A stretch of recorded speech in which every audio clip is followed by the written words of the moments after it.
दोस्तों नमस्कार। मैं विवेक देशपांडे भारत के ज़ीरो माइल केंद्र से आपको सहर्ष अभिवादन करता हूँ। आप सोच रहे होंगे कि ये क्या बात है, ज़ीरो माइल केंद्र क्या होता है। तो शायद आप में से कई लोग ये नहीं जानते होंगे कि भारत का ज़ीरो माइल स्टोन नागपुर में है। अब ये ज़ीरो माइल स्टोन क्या है दोस्तों? जब इस देश पर ब्रिटिशों की हुकूमत थी उस समय कई सर्वेज ब्रिटिशों ने इस देश के किए। उसमें एक सर्वे इस देश के भूगोल का भी था और उस सर्वे के दरमियान ये पाया गया कि भारत के भूमध्य में, भारत के भूगोल के मध्य में नागपुर शहर स्थित है और इसलिए यहाँ पर एक ज़ीरो माइल स्टोन नाम का मॉन्यूमेंट भी उस समय स्थापित किया गया, जो आज भी है। और जब सैलानी नागपुर आते हैं तो वहाँ पर विज़िट करते हैं और वहाँ पर तस्वीरें भी खींचते हैं। तो भारत का भौगोलिक केंद्र नागपुर है, वहाँ से मैं आपसे बात कर रहा हूँ। लेकिन क्या नागपुर भारत का केवल एक भौगोलिक केंद्र है? दोस्तों आप जानते ही हैं कि पिछले 10 सालों से इस देश में भारतीय जनता पार्टी की सर्वंकष सत्ता है।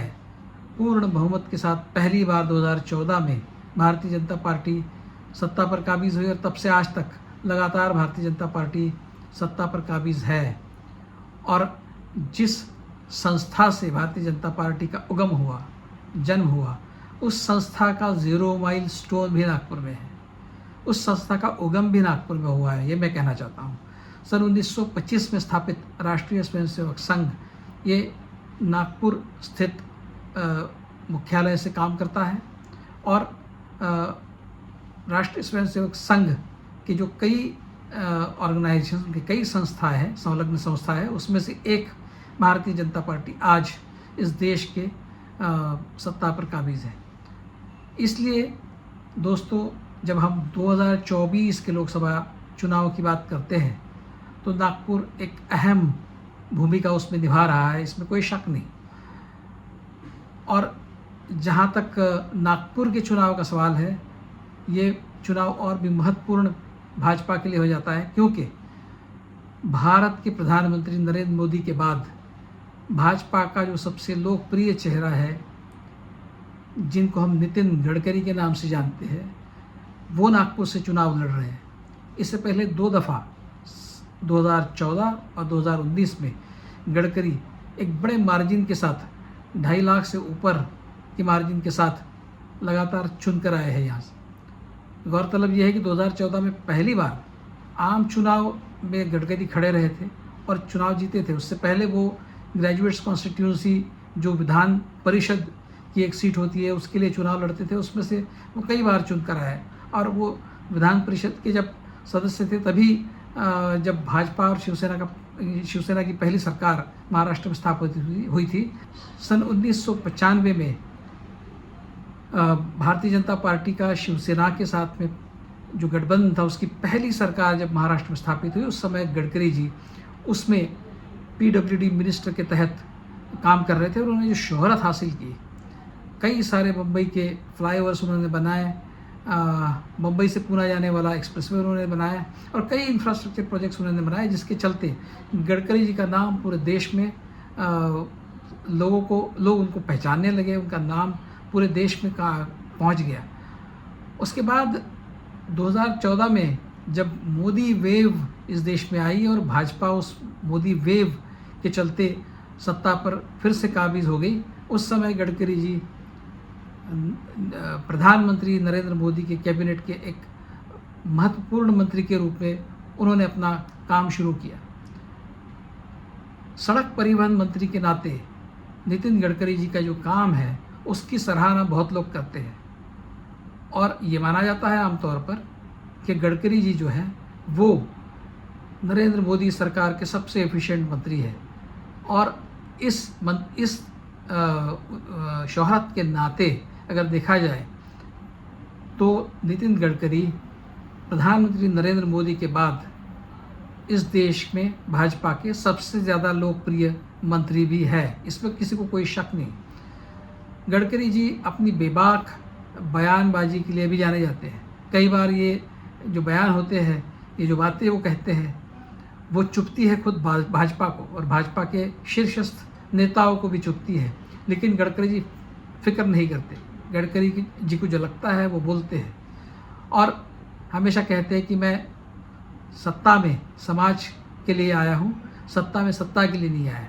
खैर, वो अपनी जगह एक जुमला भी हो सकता है, कई लोग कहते हैं, लेकिन गडकरी जी बेबाक बात करने के लिए जाने जाते हैं, इसमें कोई शक नहीं। लेकिन क्या सिर्फ गडकरी जी बेबाक बातें करते हैं? जी नहीं। गडकरी जी का जो सीधा सीधा संबंध है वो भाजपा के जो अंतर्गत भाजपा की राजनीति है, भाजपा के अंदर जो सियासत है उससे भी है। दोस्तों, ये माना जाता है कि अगर 2024 में नरेंद्र मोदी जी पूर्ण बहुमत लेने में सफल नहीं होते तो नितिन गडकरी उनके पर्याय के रूप में सामने आएंगे। तो क्या नितिन गडकरी नरेंद्र मोदी के चैलेंजर हैं? क्या नितिन गडकरी चुनकर आएंगे नागपुर से तो उसके बाद जो स्थिति बनेगी, अगर भाजपा को पूर्ण बहुमत नहीं मिलता है तो क्या नितिन गडकरी प्रधानमंत्री पद के दावेदार बनेंगे? खैर, ये तो सारी स्पेकुलेशन की बातें हुई। सबसे पहले तो हमें देखना होगा कि क्या गडकरी जी नागपुर से फिर से उसी तरह से चुनकर आने वाले हैं या फिर उनके चुनाव में कोई दुविधा है, कोई उनके चुनाव में अड़ंगा डाल सकता है। क्या वो सारी चीज़ें हैं? क्या उनकी ताकत है और क्या उनके वीकनेसेस हैं? क्या उनकी कमज़ोरियाँ हैं जो इस चुनाव के नतीजे पर असर डालेगी? तो आइए समझने की कोशिश करते हैं। एक अहम चुनाव, नागपुर का लोकसभा का चुनाव। दोस्तों, गडकरी जी को टिकट मिलेगा या नहीं, यहाँ से इस बात की चर्चा शुरू हुई थी। और जब भाजपा की पहली लिस्ट आई थी उसमें गडकरी जी नहीं थे। कारण ये बताया गया कि महाराष्ट्र से किसी का भी उसमें नाम नहीं था और जब महाराष्ट्र की बात चलेगी तो गडकरी जी का टिकट अनाउंस होगा। और उसके बाद जब लिस्ट आई, उस लिस्ट में गडकरी जी का नाम था और हर कोई ये समझता था और कोई जानता था कि ऐसा हो ही नहीं सकता कि गडकरी जी को टिकट न मिले, क्योंकि इस तरह की बात भाजपा में केवल असंभव है। ये मानने वाला एक बहुत बड़ा तबका आरएसएस में भी है और भाजपा में भी है। तो गडकरी को जब टिकट मिला तो ये बात आम तौर पर मानी जाने लगी कि ये तो राइटिंग ऑन द वॉल है, मतलब ये तो एक फोरगॉन कंक्लूजन जिसको अंग्रेजी में कहते हैं कि गडकरी के तो चुनकर आना ही है, गडकरी जी ही चुनकर आएंगे नागपुर से। इस तरह की बात बिल्कुल उसी समय से चालू हो गई थी। लेकिन क्या इस तरह की स्थिति नागपुर में है? क्या इतना आसान है गडकरी जी के लिए? तो हम नज़र डालते हैं नागपुर के चुनावी परिप्रेक्ष्य में क्या हो रहा है। ये बात तो तय है कि गडकरी जी बहुत पॉपुलर है, नागपुर में भी पॉपुलर है, उसी तरह से जिस तरह से वो पूरे देश में पॉपुलर है। वो साल भर कोई ना कोई प्रोग्राम्स उनके चलते रहते हैं। एग्रोविजन नाम का एक प्रोग्राम होता है जिसमें किसानों के लिए वो प्रोग्राम ऑर्गेनाइज करते हैं और पूरे विदर्भ से और देश कई कोनों से वहाँ पर किसान आते हैं और वहाँ एक प्रदर्शनी होती है जिसमें कई सारे प्रोग्राम्स होते हैं। एक खासदार सांस्कृतिक महोत्सव होता है जिसमें देश भर से बड़े बड़े गायक, बड़े बड़े कलाकार आते हैं और अपनी कला का प्रदर्शन करते हैं। और फिर और एक प्रोग्राम वो लेते हैं, खासदार क्रीड़ा महोत्सव। और इसके दरमियान और बहुत सारे प्रोग्राम्स वो अरेंज करते रहते हैं, जिसके चलते नागरिक जो है गडकरी से जुड़े रहते हैं। ये एक गडकरी जी का काम करने का तरीका है।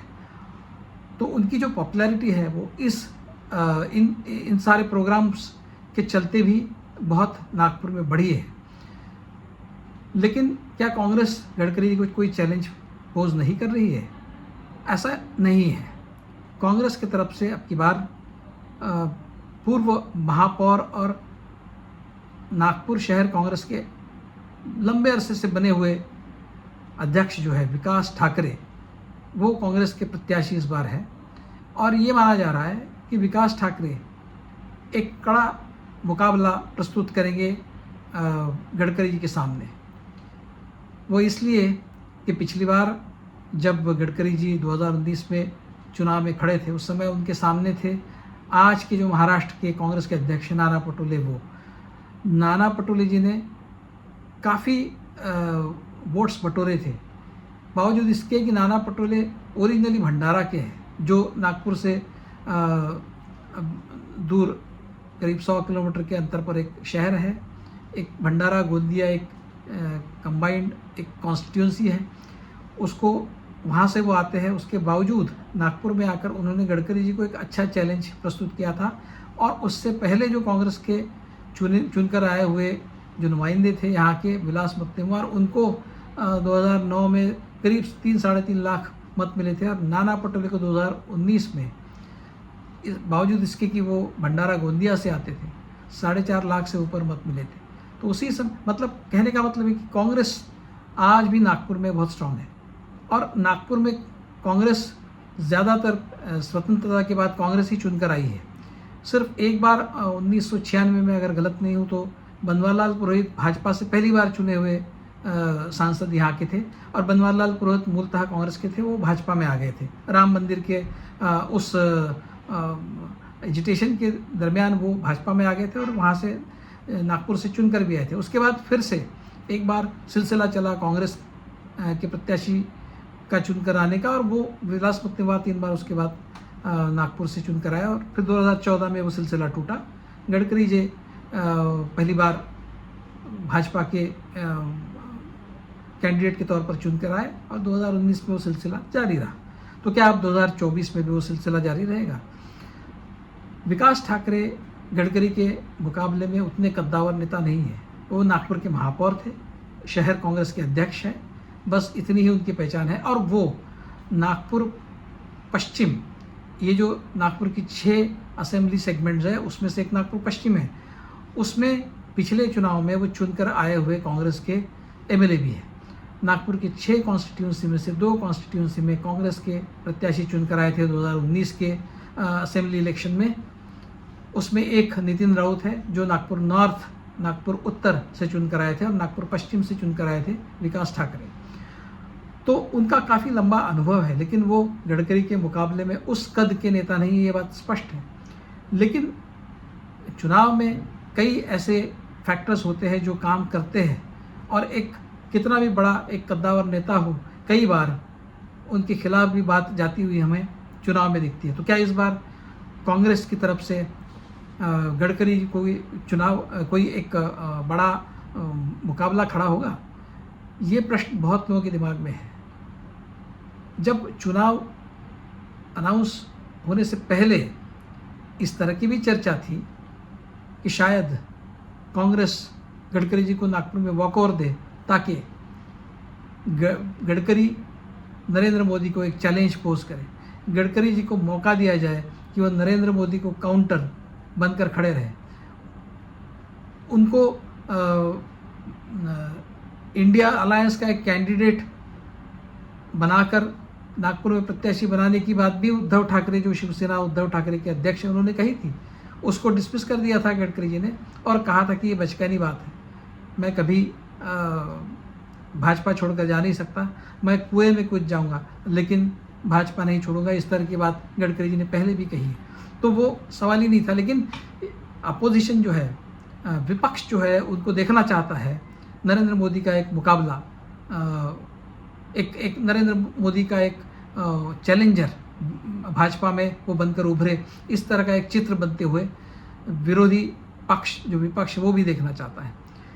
लेकिन आज तो स्थिति ये है कि गडकरी जी भाजपा के प्रत्याशी है, और विकास ठाकरे जो है वो कांग्रेस के प्रत्याशी है।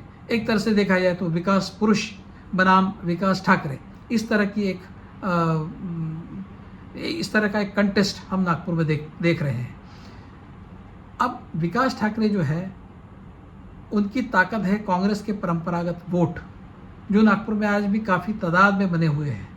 तो क्या उसमें कुछ इजाफा होगा? अगर पिछली बार नाना पटोले बाहर के कैंडिडेट होने के बावजूद 4.5 लाख वोट्स नागपुर में ले पाए, तो क्या इस बार विकास ठाकरे जो नागपुर के ही है उससे ज़्यादा वोट नहीं लेंगे? ये बिल्कुल हो सकता है।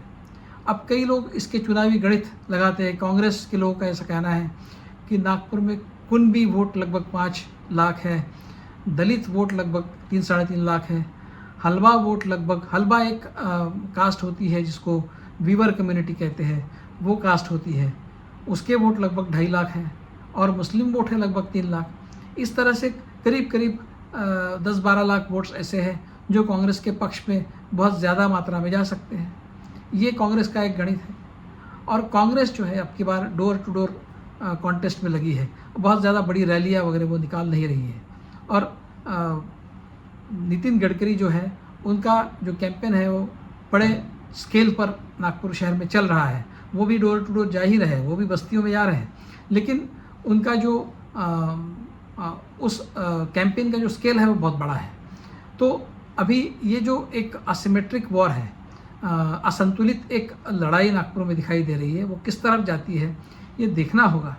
लेकिन अब की बार नागपुर शहर में पर्टिकुलरली जो दलित कम्युनिटी है उसमें इस तरह की एक बात चली है, और मुझे लगता है कि वो सिर्फ नागपुर में ही नहीं होगी, वो हो सकता है कि पूरे देश में चल रही हो, एक अंडरकरंट हो, एक अंदर से लहर हो कि भाजपा जो है 2024 में अगर चुन कर आती है तो वो संविधान, इस देश का संविधान बदलेगी, इस देश के संविधान को रिप्लेस करेगी। और दलित कम्युनिटी जो है वो संविधान को बाबा साहब आम्बेडकर जो उनके लिए भगवान से भी कम नहीं है, उनके साथ जोड़कर देखती है। इसलिए अगर संविधान को कुछ हानि पहुंचती है, संविधान के साथ खिलवाड़ होती है, जिसका एक अंदेशा कुछ लोगों को आया है और कुछ लोग कह रहे हैं कि इस तरह से भाजपा करेगी अगर 2024 में चुन कर आती, क्योंकि उनको हिंदू राष्ट्र बनाना है, और हिंदू राष्ट्र अगर बनाना है तो आपको संविधान भी बदलना होगा या फिर संविधान को दूसरा संविधान लाना होगा। इस तरह की बात चल रही। ये जो सेंटिमेंट है, संविधान बचाओ वाला सेंटिमेंट,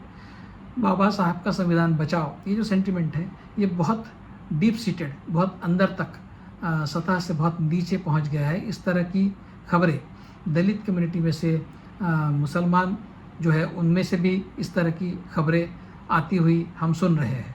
तो क्या ये सब, और जो कुणबी वोट है, कुणबी वोट भी एक बड़े पैमाने पे गडकरी जी के खिलाफ जा सकता है, इस तरह की बात भी चल रही है।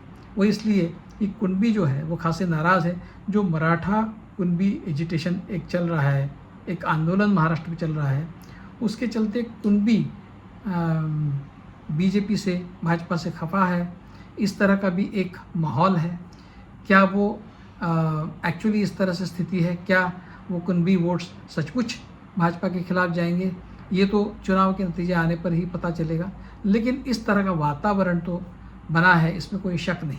अंततः क्या होगा, नागपुर के चुनाव को और 3-4 दिन ही बचे हैं। 19 तारीख के पहले ही चुनाव के दौर में नागपुर का मतदान होगा, और आज की तारीख से लेकर 19 तक 5 दिन अभी बचे हैं, और उसमें से भी 2 दिन आखिरी के जो होते हैं वो उसमें चुनाव का प्रचार नहीं होता है। तो कुल मिलाकर 2-3 दिन बचे। इन 2-3 दिनों में कांग्रेस किस तरह से अपने फॉर्चून्स को बढ़ाने की कोशिश करती है, ये भी देखना होगा। तो नागपुर का जो पूरा इलेक्शन है वो एक तरह से ये जो एंटी बीजेपी सेंटिमेंट है, एंटी इनकम्बेंसी है, एंटी बीजेपी, में एंटी गडकरी नहीं कहूँगा, क्योंकि नागपुर में एंटी गडकरी सेंटिमेंट नहीं है। अगर है तो वो एंटी बीजेपी सेंटिमेंट है। तो इसलिए भी है कि गडकरी जी जो है वो नरेंद्र मोदी जैसे कि, या फिर भाजपा के जो बाकी नेता है उनके जैसे सांप्रदायिक भाषा में कभी बात नहीं करते। वो समाज के सारे तबकों के साथ में अपने आप को जोड़ने में विश्वास रखते हैं, और विपक्ष के साथ भी उनके अच्छे संबंध हैं। तो गडकरी जी की जो इमेज है वो एक टिपिकल आरएसएस माइंडेड जो लोग होते हैं उनकी जो इमेज होती है, जो मुसलमानों का खौफ दिखाकर राजनीति करते हैं, या फिर मुसलमानों के साथ में विद्वेष के साथ पेश आते हैं। तो इस तरह की जो इमेज है वो गडकरी जी की नहीं है। गडकरी जी एक सर्वसमावेशक नेता है। इस तरह की इमेज उन्होंने बहुत पेंसटेकिंगली, बहुत मेहनत के साथ अपनी बनाई है। इसलिए मैं जानबूझकर ये कह रहा हूँ कि जो एंटी बीजेपी सेंटीमेंट है वो अगर कांग्रेस के साथ जाता है तो कांग्रेस के लिए इस बार नागपुर में अच्छी स्थिति बन सकती है। मैं ये नहीं कहूँगा कि कांग्रेस जीतेगी। आज भी नागपुर का मुकाबला गडकरी जी के फेवर में ही ज़्यादा जा रहा है, इसमें कोई शक नहीं। लेकिन अंततः कुछ अगर इस तरह का अंडरकरंट है जो बीजेपी की खिलाफ बहुत सख्त तरीके से पेश आ रहा है, तो वो अंडरकरंट जो है वो गडकरी जी का नुकसान कर सकता है। उसमें और भी बातें हैं, जैसे कि बीजेपी का जो वॉशिंग मशीन का इमेज है, जो सारे विपक्ष के करप्ट भ्रष्ट नेताओं को पार्टी में लेकर जो एक इमेज अपनी ख़राब करवा ली है, और ओवरऑल महाराष्ट्र में जो राजनीति भाजपा के शीर्षस्थ नेताओं ने की है, उस राजनीति का एक निगेटिव इम्पल्स महाराष्ट्र में तैयार हुआ है, और इसके चलते आज महाराष्ट्र में भाजपा की स्थिति हर जगह 2019 के मुकाबले में काफ़ी कमज़ोर हो चुकी है। तो कोई आश्चर्य नहीं कि वो नागपुर में भी कमज़ोर हो।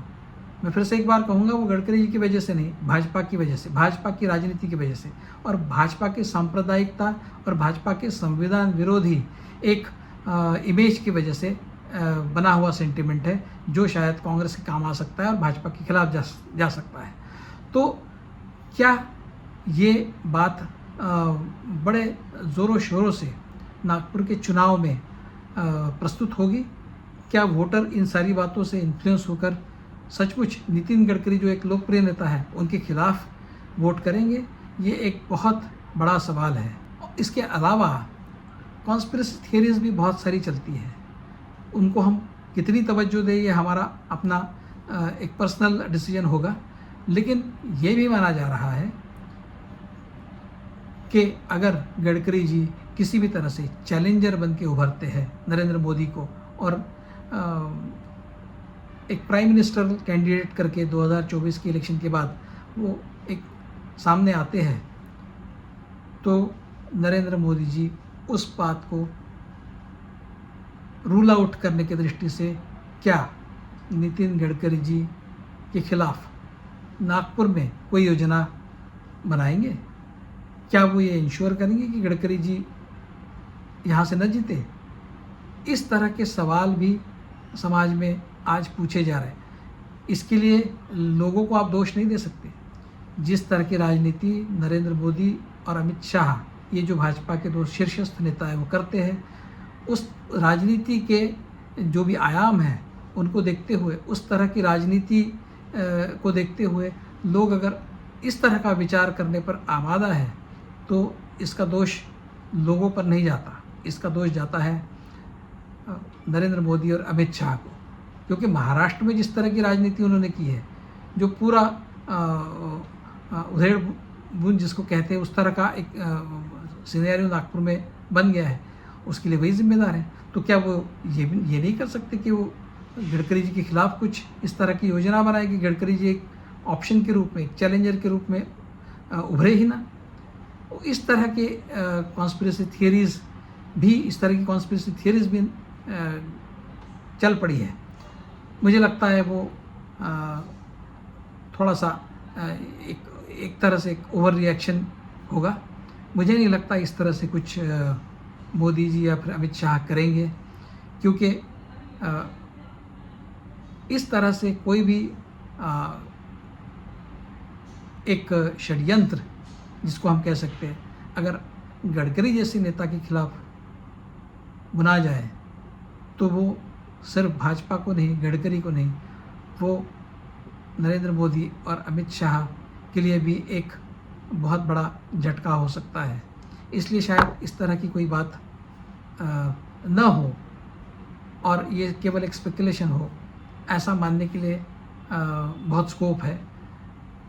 खैर, जो भी है, मुझे लगता है कि अब की बार मुकाबला उतना आसान नहीं है जितना भाजपा समझती है।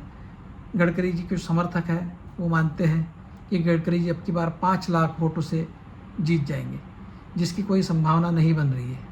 जीतेंगे, हो सकता है वो जीतेंगे, और जीतने की जो पॉसिबिलिटी है वो गडकरी के पक्ष में ही ज़्यादा जाती है। लेकिन 5 लाख ये एक बहुत बड़ी संख्या होती है, जो कल नहीं मिला, जो जब भाजपा अपने पॉपुलैरिटी की चरम सीमा पर थी, उस समय नहीं मिला, वो अब की बार क्या मिलेगा? मुझे नहीं लगता इतने बड़े वोटों के डिफरेंस से गडकरी जी चुनकर आएंगे, ऐसा कम से कम मेरा अनुमान तो नहीं है। लेकिन